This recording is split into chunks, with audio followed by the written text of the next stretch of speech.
আসসালামু আলাইকুম।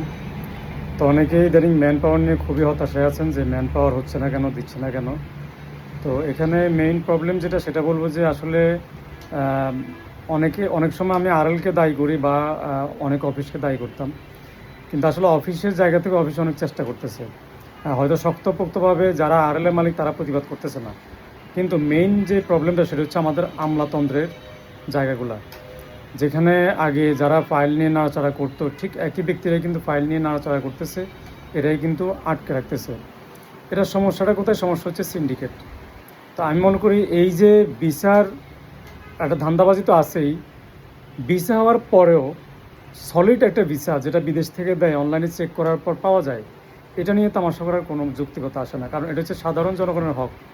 আপনি যেখানে বসে থাকেন, আপনাকে টাকা দেওয়ার পরে, বেতন দেওয়ার পরে আপনি এই কাজগুলো করেন।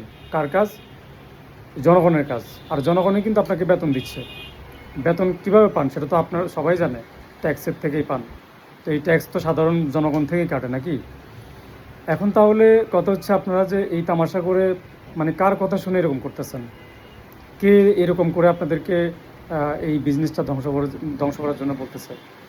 এটা তো বিজনেস, তো ঠিক আছে, বিজনেসম্যানরা কিন্তু ধ্বংস হবে না, কারণ তারা তো কোটি কোটি টাকা বানায় বসে আছে। কিন্তু যারা সাধারণ জনগণ 4 লাখ টাকা দিয়ে 5 লাখ টাকা দিয়ে ভিসা কিনেছে, এরা যদি এই ম্যান পাওয়ার না পায়, তাহলে এই টাকাটা তারা কিভাবে আনবে? অফিস তো কজ দেখাবে যে আমরা ম্যান পাওয়ার পাই না, আমরা কী করব? আমরা টাকা তো বিদেশে সাবমিট করেছি, টাকা তো তুমি 4 লাখ দিলে, আমি তো 3 লাখ পাঠাই দিছি। সেক্ষেত্রে এখানে প্রসেসিং আছে, টিকিট আছে, এখানে আবার ম্যান পাওয়ার অফিস আছে, ম্যান পাওয়ার দালাল আছে। তাহলে সেক্ষেত্রে সেখানেও তো আমাদের টাকা গেছে নাকি? এরপরেও কিন্তু ম্যান পাওয়ার দিচ্ছে না, তাহলে এর দায়ী কার? এর দায়ী সরকারের। সরকার যত বড় বড় বড় বুলি দিয়ে আসুক না কেন, যুদ্ধের পর কোনো সরকারই জনগণের ছিল না। এরা এসেই শুধু জনগণকে একটা মানে ফসলায় ফুসলায় ভোট নিয়ে চেয়ারে বসতে পারলেই শেষ। কে দেখে কার মানে চেহারা? এরপরে দেখবেন রাস্তা যায়, আমরা সবাই দাঁড়ায় থাকি, জ্যাম আর জ্যাম।